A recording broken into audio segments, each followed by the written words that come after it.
All right, so let's do this again. Sorry about that, ladies and gentlemen. Technical glitch there, but we're sorted and we are joined again by Dr. Deonita Damons. Thank you for your time this morning.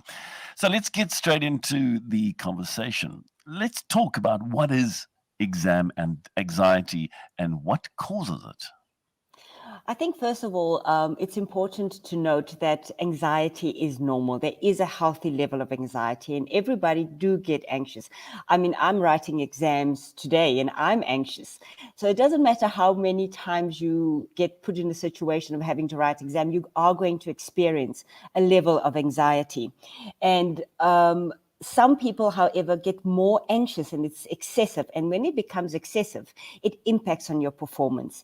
It also has physical traits where even if the person has studied the whole year, and having said that, I just want to commend our matrics for enduring 2 years of disruption.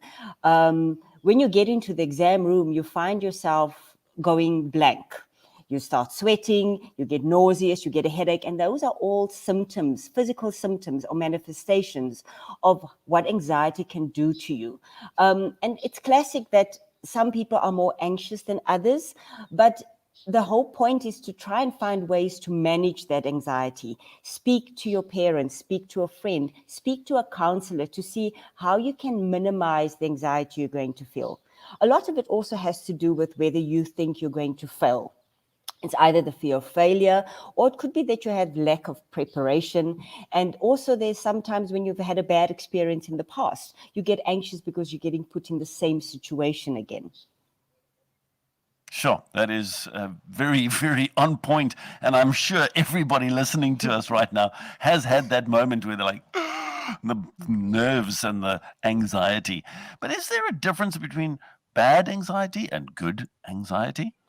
There is, and I think one shouldn't negate the fact that some level of anxiety does improve performance. According to the Yerkes-Dodson law, they find that if you are a little bit anxious, your performance might even be improved.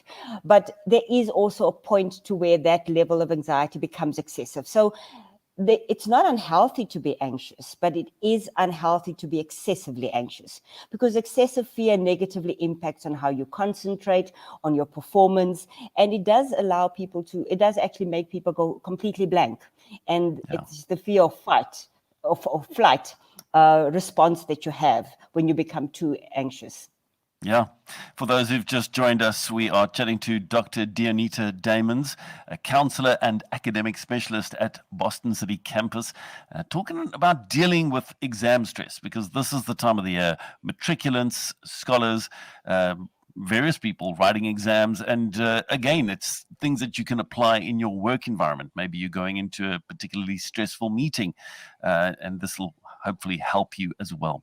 So, Doctor, on that note, can you give us some tips as to how to manage that anxiety, especially when you're in the exam or moments before and you're like feeling like, I don't know my work and it's now there. How do you deal with that? I think one of the important aspects is mental preparation, and that unfortunately you have to train yourself to get there. So you can't just do it the day before you enter. It's something that you have to continuously do, and that is to create scenarios of what if. What if I get a question that I didn't anticipate? What if I get something that I don't know, I wasn't sure of? How would you respond to that? So if you can train yourself to create scenarios and your responses to those scenarios, when it does occur, you've got a backup plan. You've already anticipated that. So mental preparation is very important. Second to that is your physical condition. And I know, like most scholars, most students, and even if you're going to a meeting, you think that you need to cram everything and revise everything the night before you go into the exam. And some students and matriculants do not sleep. And I think that's a big mistake because sleep is so vital for you to maintain your level of anxiety, for you to be fresh, for you to recall. So sleeping is important, and it also keeps your emotions in check. Another thing is eating. We get so anxious that we don't eat because we've got this hollow feeling in our tummy.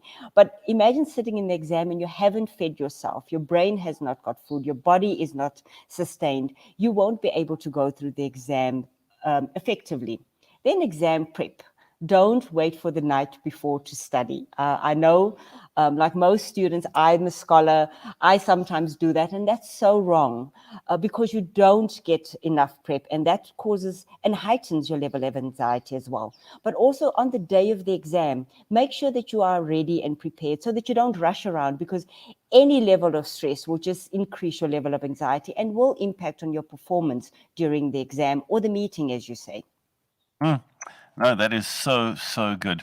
And then lastly, doctor, how do we just calm ourselves down? How do you get it to the place that your brain is working at the optimal level, especially in these exam times? I think first of all, you want to go deep breath and go, and maybe just calm the heart, Yeah, because your heart do race, and slow, deep breathing does slow down your heart rate, and it does bring down the level of anxiety. That's the first thing. Secondly, when you get your exam paper, read the instructions. So quickly we start the exam and we answer the question, and afterwards we realize we answered it incorrectly. We had the right answer, but our response was incorrectly because we didn't read the instructions.